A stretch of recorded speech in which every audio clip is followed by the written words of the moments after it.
Hi, I'm Amanda Morrall, Personal Finance Editor with interest.go.nz, and this is another one of our double shot interviews. I'm pleased to have with me today John Barry, who's the Managing Director of Pathfinder Asset Management based in Auckland here. Welcome, John.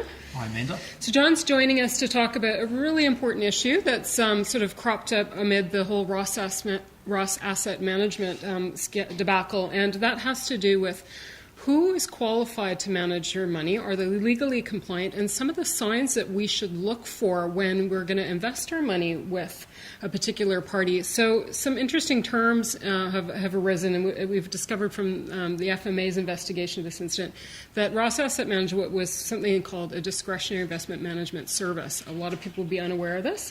They kind of assume that there's a blanket out there under which fund managers work.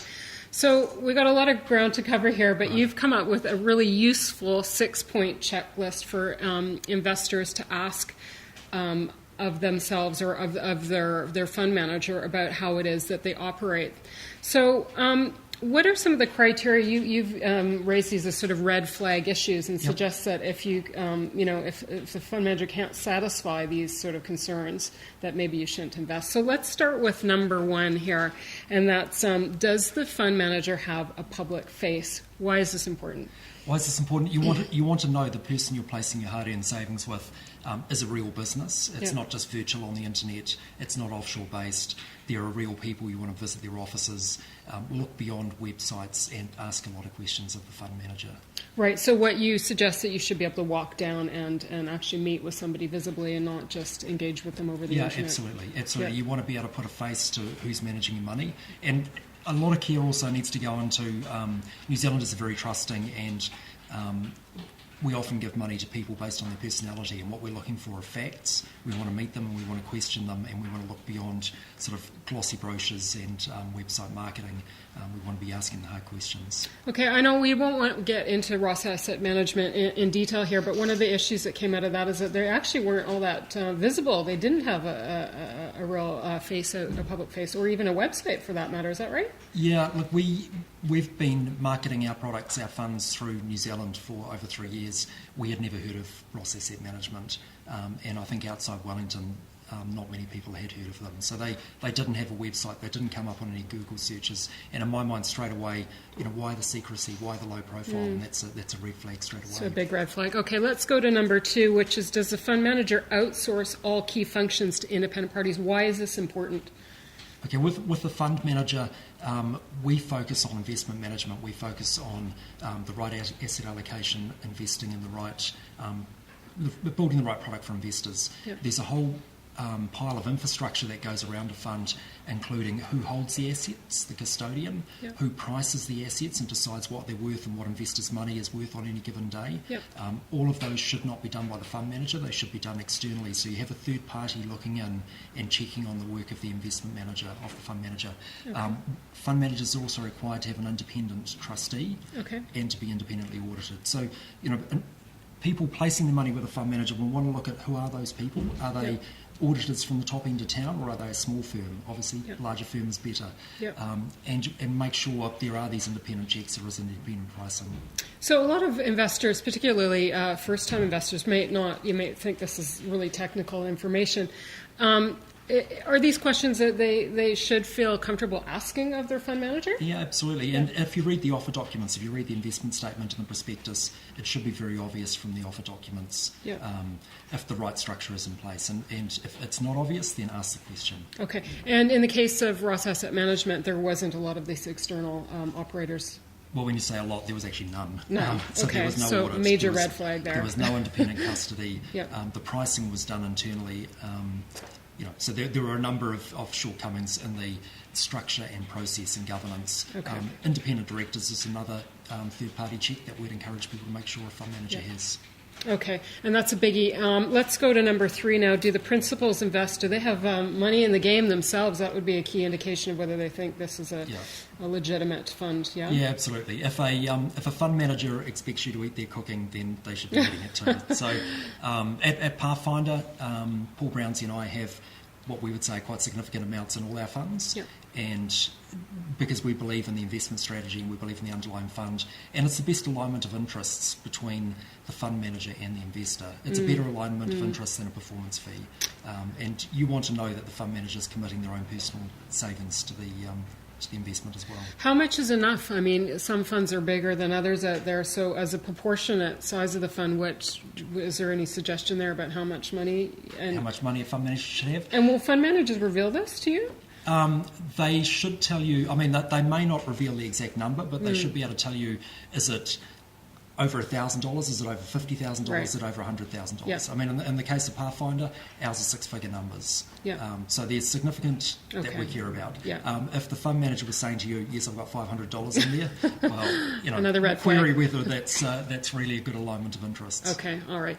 Let's move to number 4 now. Are past returns almost too good to be true? I mean, this is always a bit of a warning for people, right? The double-digit returns. Yeah, look, it is. It's an obvious warning, but at the same time, people just get encouraged by great past returns and want a piece of the action as well. And what we say is, with active management, essentially a fund manager needs either a access advantage in the market, so they're picking up assets that other fund managers can't pick up, or they have an informational advantage. They have some proprietary research which is better than other fund managers, and they can generate higher returns. So what you want to know is, if there are high returns historically that are higher than what the market is generating, why are these occurring? And that's the question you want to ask. If the fund manager can't articulate why their returns are higher, maybe they're investing only in small stocks, so the returns are higher but the risks are higher as well. That's quite explainable. But if they can't explain it, then that is a red flag. And the issue particularly arises where the fund manager, as in the case of Ross, the person telling you these great returns is also calculating the returns themselves. They don't have an independent third party calculating them. In my mind, that's something to be wary of. Major bias there. Yeah. Okay. And finally, is your fund manager legally compliant? Now, under the new, there's changes coming down the pipe with respect to fund managers, but at the moment, so a lot of you fly under the radar. So how does one know whether your fund manager is legally compliant right now? Okay. Like you say, the FMA is bringing in regulation for fund managers, but that's possibly 2 years away.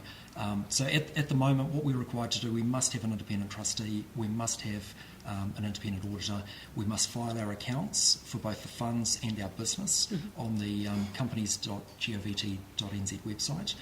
So investors can go in there, and I would encourage them to do that. But if you're going to invest money with a fund manager, look at the accounts of the fund manager, look at the accounts of the underlying funds. Okay. They should also be registered on the Financial Services Providers Register, which again is a government website. Just you need to make sure they're registered on that before you place money with them. Okay. I think a lot of people now, knowing this DIMS term out there, discretionary investment management services, will be running as fast as they can. Does this mean that a DIMS, because they're under different rules, they will be soon licensed? Should one necessarily stay away from that kind of a structure?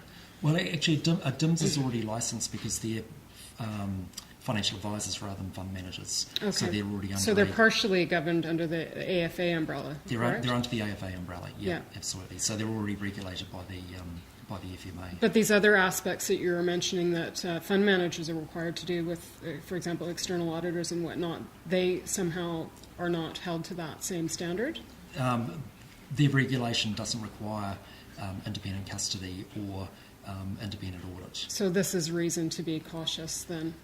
Yeah, well, that's reason to ask questions. Yeah, okay. In the same way you should be asking questions of fund managers, if you're placing money with a financial advisor, you want to be asking very similar questions. So in your mind, if any of these concerns crop up, is this reason to walk away, or you would expect that a fund manager should be able to satisfy the questions you might have in your mind? Or Yeah, look, they're red flags in the sense that if any of these worry you or look like you need more answers, there may be satisfactory answers and there may be real explanations, but you just want to find them. You just need to dig deeper and ask more questions. Yeah, and a final point I'd like to ask you about is, we were talking before you came on camera about, generally speaking, investors look at risk as being the risk of a return, a high return or low return, the vagaries of the market. But a whole gamut of risk is who you are investing your money with. Are they trustworthy and legally compliant? Yep. How high should a priority should investors, in your opinion, place on that element of risk? Well, I'd say it's a two-step process. So the first step is deciding who to place your money with. Do they have the right governance? Do they have the right process and structure in place? If they don't pass that test, then you don't go to the next test of what's the right asset class for them to be putting their money in. So first of all, you find the right providers as a separate test from them finding, fund manager A over fund manager B, one has higher fees or lower fees. That decision is really made after you've decided which fund managers pass your test on appropriate governance and structure. Okay, and I think a lot of people have learned the hard way that this is a very important question to ask. Yeah, absolutely. John Barry, thank you very much for joining us to explain some of the risks around investing. I'm Amanda Morrall, Personal Finance Editor with Interest.co.nz, and John Barry is Managing Director of Pathfinder Asset Management.